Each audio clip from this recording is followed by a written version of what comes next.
New York. The chairman of NBC News sent an exhaustive defense of the network's handling of Ronan Farrow's investigation of Harvey Weinstein to his staff members, saying any speculation that the disgraced Hollywood mogul had any role in the network's rejection of the story was baseless. But after reading the letter that NBC News boss Andy Lack's letter emailed to staff members on Monday, Farrow's former producer, Rich McHugh, said it pointed to the need for an independent investigation into the network's handling of the story.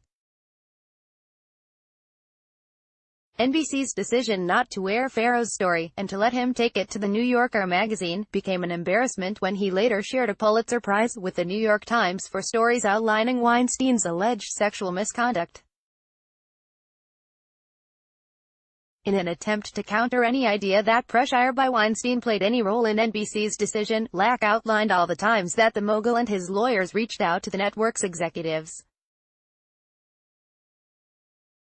In each case, they were ignored or told that they would have a chance to comment if there was a story ready for broadcast, Lack said. Lack said he wasn't even aware the story was in the works the first time Weinstein called him. He subsequently called Lack 9 times and sent 4 emails, none of which were returned, he said. He also detailed contact NBC News president Noah Oppenheim had with the Weinstein team, including the Time lawyer Lanny Davis showed up at NBC's Rockefeller Center studio without an appointment. Lack also said Weinstein's team was dishonest in dealing with NBC and mischaracterized their brief conversations.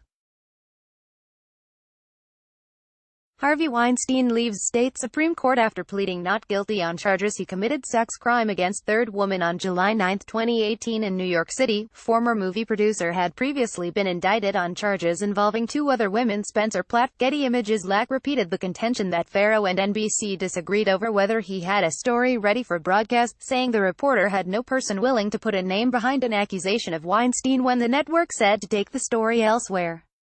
7 women were identified by name in the New Yorker story. If some believe that decision a failure of our competitive instincts, so be it, Lack said.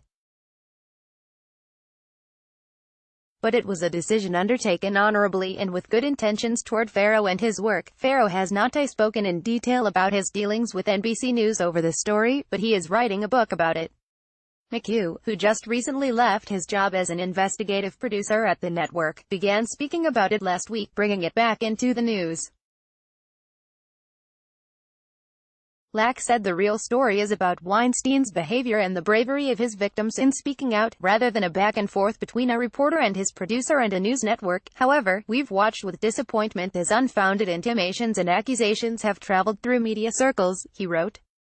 McHugh contends that at the time NBC told Farrow to take his story elsewhere, he and Farrow were already in possession of an audio tape of Weinstein admitting to sexual assault. He still disagrees vehemently with NBC's decision to back away from the story.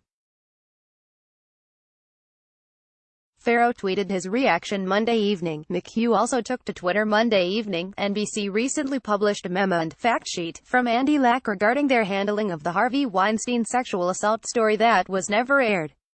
Here is my response. pic.twitter.com/H9RBSW70HAB. Rich McHugh, at Rich McHugh NBC, September 4, 2018. New York Times reporter John Coblin weighed in via Twitter, as well. Emily Nestor, who was on the record in Ronan Farrow's New Yorker Harvey Weinstein harassment story, has just released a statement saying that she was prepared to be on the record but NBC was not interested. pic.twitter.com/HugevRog7GL. John Coblin, at Coblin, September 4, 2018. McHugh told the Associated Press he was never interviewed for an internal NBC report on how it handled the story.